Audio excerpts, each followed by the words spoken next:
Ohio Representative Tim Ryan tore into Republicans for opposing the Protecting the Right to Organize Act, also known as the PRO Act. And I don't want to give too much away. Here he is on the House floor calling them out. Mr. Speaker, one of the earlier speakers said, this is the most dramatic change in labor law in 80 years. And I say, thank God. In the late 70s, a CEO made 35 times the worker. Today, it's 300 to 400 times the worker. And our friends on the other side running around with their hair on fire. Heaven forbid we pass something that's gonna help the damn workers in the United States of America. Heaven forbid we tilt the balance that has been going in the wrong direction for 50 years. We talk about pensions, you complain. We talk about the minimum wage increase, you complain. We talk about giving them the right to organize, you complain. But if we were passing a tax cut here, you'd be all getting in line to vote yes for it. Now stop talking about Dr. Seuss and start working with us on behalf of the American workers. I yield back the balance of my. I gotta say, that's the first time I actually saw the video. I read about what he said, and look, Tim Ryan ran for president. He was in the Democratic primaries in the last election cycle, and I wasn't impressed with him. So I didn't know what to make of what he was saying. But look, he's a Democratic lawmaker from Ohio. Clearly, he seems passionate and authentic in wanting to, pass the PRO Act, which is going to be difficult to do in the Senate, by the way. The House did already pass it by a slim margin. But yeah, I mean, it seems like this is something that he actually does care about. And it's important to get some media attention on this piece of legislation. Because as you had mentioned in one of your Decode segments on Jacobin, Nando, the corporate press has completely ignored this story. Yeah. No, it's been really remarkable. I did a whole segment on the PRO Act for Jacobin, and whenever I do one of those segments, I research. I go into YouTube and I'm like, PRO Act, and usually for whatever topic I'm doing, there's a bunch of clips from CNN or MSNBC or whatever. The PRO Act, zero. I saw a bunch of clips on OAN, which I did not use, although I was tempted to. But that was it. And yeah, I mean, trashing it, right, on OAN. Yes, of course. But watching this Tim Ryan clip, Tim Ryan is not some fire-breathing progressive by any stretch of the imagination. But watching this clip made me think about something that we always talk about vis-a-vis the Senate, where the Senate has got this its own weird kind of culture and insularity, mostly because of the way it's structured, and that because they can run every 6 years and it's staggered, it's much more insulated from the democratic whims of the people. Whereas the House, every single one has to run for re-election every 2 years.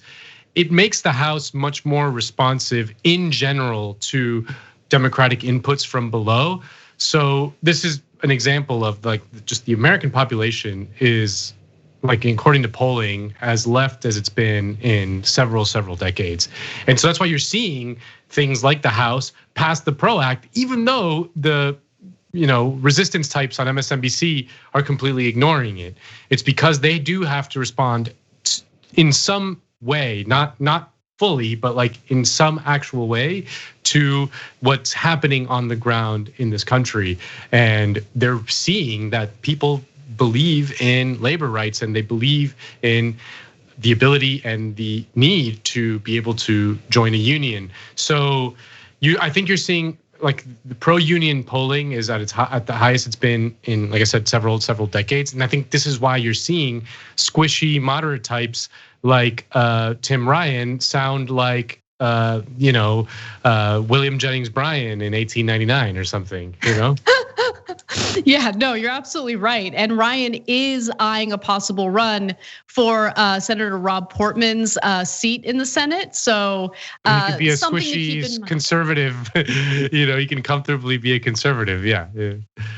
Exactly. So there are certainly personal reasons for wanting to be a fire breather when it comes to supporting the PRO Act. And remember, he's from Ohio. We're talking about workers who used to have great unionized jobs, well-paying jobs. They had protection, and all of that has come crashing down. So this is a policy, and this is an issue that resonates with his constituents, certainly if he's planning to run for the Senate. Now, I do want to also provide some information about what the PRO Act is for those of you who maybe haven't heard about it. We have talked about it on the show before. Joe Biden recently spoke out in support of passing the PRO Act, which is extremely good news. It's also good news that he supported the union drive in Bessemer, Alabama, among Amazon warehouse workers. So we're making some progress, honestly. This is not what you would expect from the Obama administration. This is not the kind of rhetoric that we got from the Obama administration. Biden, shockingly, has decided to move a little bit to the left when it comes to these issues, at least when it comes to his rhetoric, and that does count for something. Now, with that said, the PRO Act would expand collective bargaining rights, add penalties to employers who violate labor laws, and weaken right to work laws in 27 states that do not require workers to join or pay dues to unions. And that has really had a crushing impact on unions because it did away with the incentive to join the union if you know that you can just avoid paying union dues and have unionized workers fight on your behalf instead, right? So that actually disempowered unions in this country quite a bit. And Nando, since you did such a great job with that in-depth segment on this policy, is there anything else that you want to bring up that the audience should know about? Well, I think just in the broad strokes, that this act, were it to pass in the way it's written, say it were to miraculously pass in the Senate and Joe Biden signed it into law, would be one of the most transformative pieces of legislation in this country, certainly since the 1960s, since the Civil Rights Act.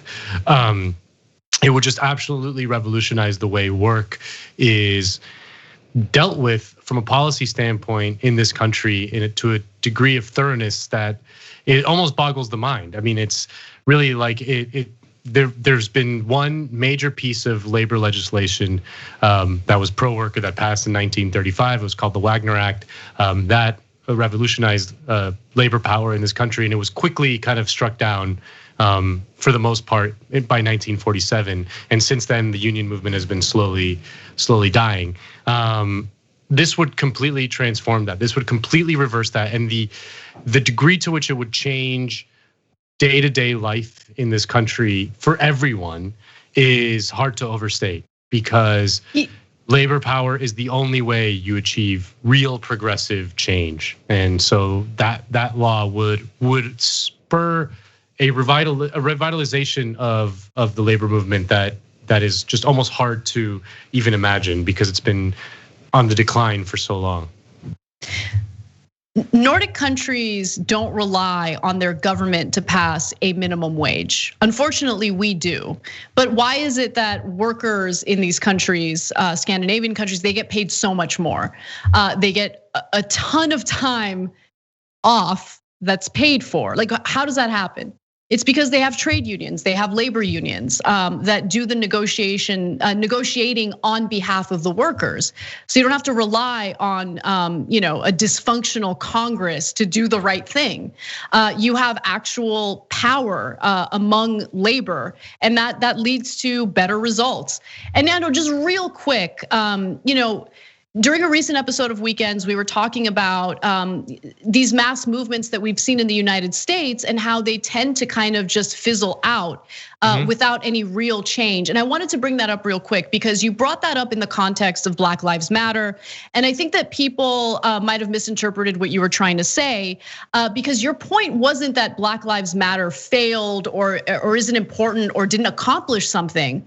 The point is that Black Lives Matter and the protests that we saw last summer were monumental. I mean, the largest protests in American history. And what has happened to change policing in the country? Honestly, not much. And that's not a failure on the part of Black Lives Matter. It's that we don't have organized groups to enforce the demands that Black Lives Matter has. Yeah, go ahead. No, I think it's worth clarifying because I think maybe I misspoke or maybe it was just misinterpreted. But my point is that if you're gonna have mass demonstrations, mass protests on the street, and they're not accompanied by labor power, the follow through is very, very difficult. It just is. In the civil rights movement, when we had mass demonstrations on the street, we had examples of civil disobedience that was coupled with very, very strong labor power. The labor movement was very much allied with the civil rights movement. And those twin forces is what allowed the passage of the Civil Rights Act, the Voting Rights Act in the 60s and things like that. It was those twin forces together. If you have one without the other, it's just not gonna work. You need both. So the George Floyd protests, which everyone supported and were massive, some of the biggest in American history, if they're not, because they weren't accompanied with real labor power, the follow through is very difficult. So the actual systemic change in policing in this country just has not come. Like, I'm sorry, it just has not come yet. If there was a revitalization of the labor movement and those mass protests were coupled with labor power, you would see very significant changes. This isn't to say that like those protests didn't raise awareness, didn't inspire people around the world. All those things are true, but like, what are the policy receipts that we have from them? And they're somewhat limited.